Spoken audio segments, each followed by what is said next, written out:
জেলা থেকে সরাসরি শুরুতেই যে খবর, শীতের বাংলায় রাজনীতি গরম, অনুপ্রবেশ থেকে দুর্নীতি, বাংলায় এসে একাধিক ইস্যুতে তৃণমূলকে আক্রমণ করলেন অমিত শাহ। বাঁকুড়ার বড়জোড়া সভায় চড়া সুর মমতা বন্দ্যোপাধ্যায়েরও।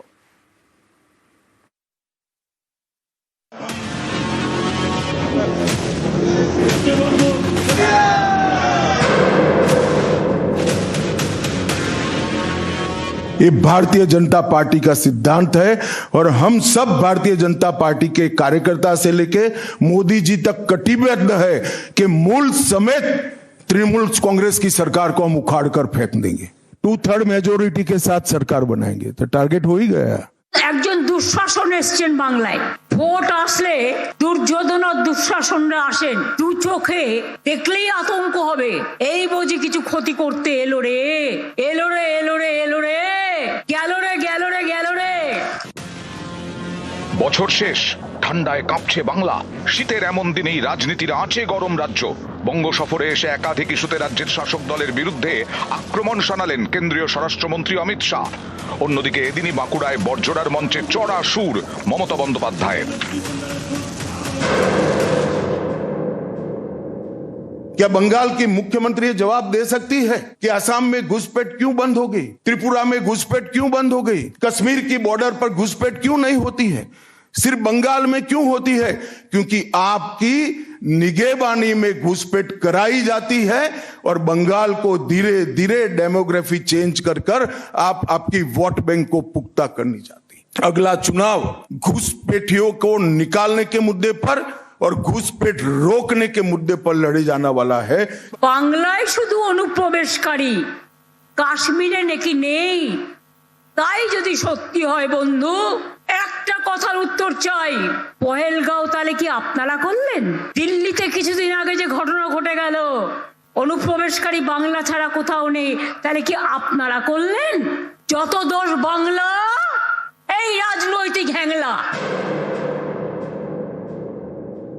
बीएसएफ को भूमि देनी पड़ेगी फेंसिंग के लिए भारत सरकार को। मेरे स्तर पर मैंने 7 पत्र लिखे ममता बनर्जी को। ये 6 साल के अंदर 3 बार गृह सचिव यहां कर मीटिंग कर कर गए चीफ सेक्रेटरी से। मैं पूछना चाहता हूं तृणमूल कांग्रेस की सरकार को, जमीन देने में क्या डर है? कि आपकी कोई रिस्पॉन्सिबिलिटी नहीं है या आप घुसपैठ होने देना चाहते हो? জিজ্ঞেস করুন অনুপ্রবেশ কার হাতে? তোমার হাতে। জিজ্ঞেস করুন দুঃশাসন মন্ত্রী, বিএসএফ কার হাতে?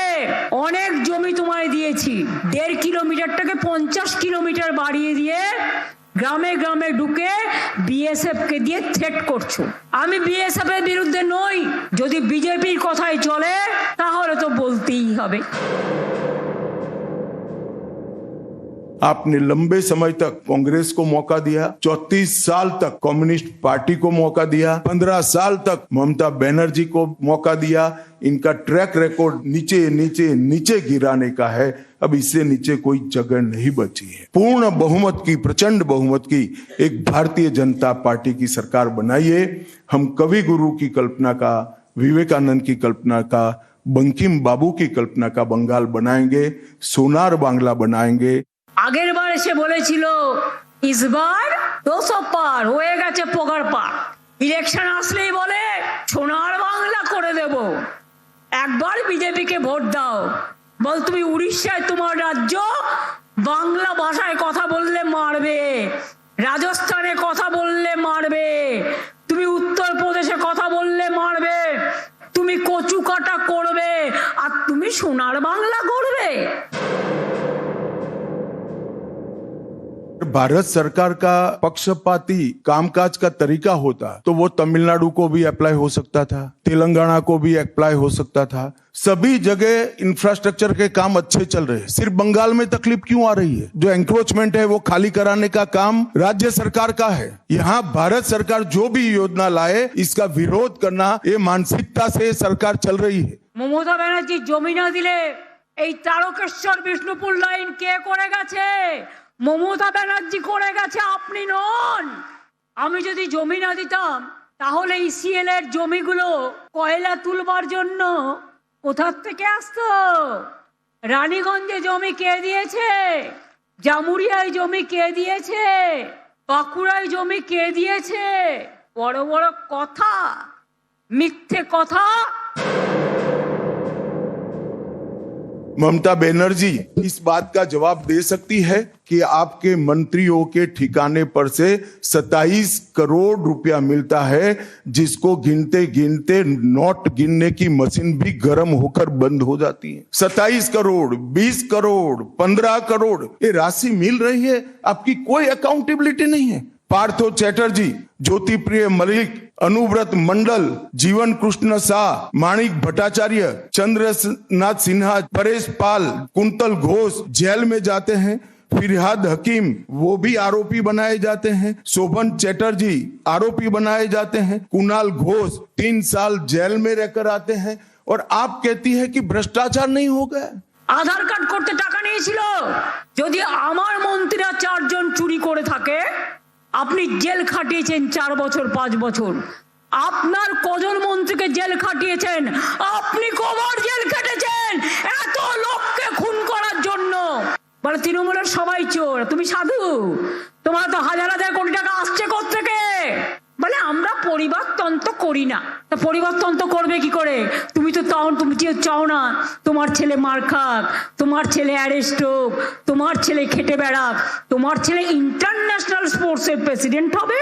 সেখানে তো হাজার হাজার কোটি টাকা নয়, কত কত সহস্র সহস্র কোটি টাকার আমদানি হবে। নিউজ 18 বাংলা। এসআইআর এ মতুয়া কাঁটা বিজেপির, ড্যামেজ কন্ট্রোলে মোদির পর অমিত শাহ, শরণার্থীরা ভারতের নাগরিক বলে আশ্বাস অমিত শাহ। এসআইআর এ মতুয়াদের ক্ষতি হবে না বলেও দাবি শাহ। मতুआओं को डरने की कोई जरूरत नहीं है। ये भारतीय जनता पार्टी का वादा है। जो शरणार्थी बंगाल में आए हैं वो भारत के नागरिक है, इनका कोई नुकसान नहीं कर सकता, ममता बनर्जी भी नहीं कर सकती। শাহী আশ্বাসের পরও আতঙ্কে মতুয়ারা।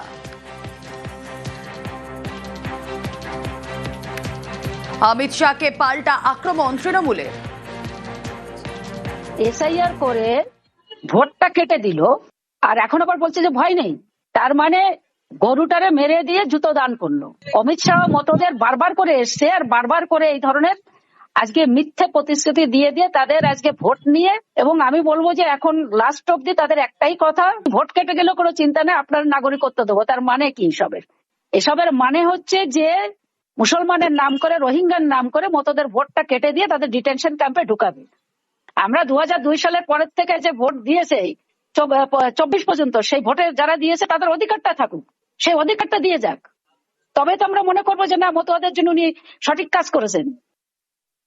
মতুয়াদের যেভাবে ওই নাগরিকত্ব দেখিয়ে আপনারা গাজর দেখিয়েছেন, মতুয়াদের প্রতিনিধি ভারতীয় জনতা পার্টির লোকসভার সাংসদ এবং বিধায়করা বলছে যদি মতুয়ার নাম বাদ যাবে। এ আবার তৃণমূল বলছে না, বিজেপির লোকেরাই বলছে। চিঠি করে ডেকেছে এবং তাদেরকে নতুন করে প্রমাণ দিতে হচ্ছে তারা কোথার থেকে কিভাবে কি করবে। সত্যি ওরা ভীত, সন্ত্রস্ত এবং আতঙ্কিত। এর আগেও বহু নেতা আমাদের আশ্বস্ত করেছিলেন। তো আমরা মৌখিক আশ্বস্ত চাইছি না, আমরা চাইছি সাংবিধানিকভাবে লিখিতভাবে কোনো প্রতিশ্রুতি দিক যে এদের কোনো সমস্যা হবে না। কাগজপত্র ধরুন বেশিরভাগ মানুষেরই থাকবে না, কারণ কি যে কন্ডিশন ওরা দিয়েছে সেই হিসাবে তো তারপরেই বেশিরভাগ মানুষ এসছে, তারা কোথায় কাগজ পাবে। শুধু আতঙ্কিত বলা ভুল, মানে এদের ঘুম নেই এখন মানে সুইসাইড করার মতো পরিস্থিতি এসে দাঁড়িয়েছে। আশ্বাসবাণী আমাদেরকে সকলেই দিয়ে যায়, আমরা সেই আশ্বাসবাণীতে সহজ সরল মানুষ ভুলে থাকি, কিন্তু পরবর্তীতে দেখা যায় সেই আশ্বাসবাণী মিথ্যা হিসেবে প্রতিপন্ন হয় এবং আমরা সেই আতঙ্কিতই থাকি, বিপদের সম্মুখীন হতে হয় আমাদের।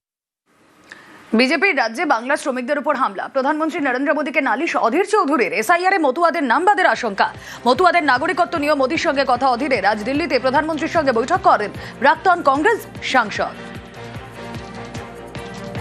পশ্চিমবঙ্গ থেকে লক্ষ লক্ষ পরিযায়ী শ্রমিক তারা বাইরের রাজ্যে থাকে, তাদের উপরে অত্যাচার হচ্ছে, অন্যায় অত্যাচার হচ্ছে, এগুলো বিজেপি শাসিত রাজ্যে হচ্ছে। উনি বললেন না, দেখুন আমি সবটা তো জানি না, আমি নিশ্চয়ই জানার চেষ্টা করছি। এইভাবে পরিযায়ী শ্রমিকদের অত্যাচার করার মানে হচ্ছে ভারতবর্ষের অর্থনীতি ক্ষতিগ্রস্ত হওয়া। তারা নিতান্ত নিরুপায় হয়ে বাইরে গিয়ে কাজ করতে যাচ্ছে, আর সেখানে যদি হত্যা হতে হয় এর থেকে দুর্ভাগ্যের কি থাকতে পারে। সব বলেছি আমি এটাও বলেছি যে মতুয়া সম্প্রদায়ের মানুষের ভোটাধিকারের কথা, যেখানে প্রচুর পরিমাণ মতুয়া আছে, লক্ষ লক্ষ, তাদের এসআইআর এর নাম বা যাতে বাদ না যায় তার জন্য তারা অত্যন্ত চিন্তিত, শঙ্কিত, এটাও দেখবেন আপনারা।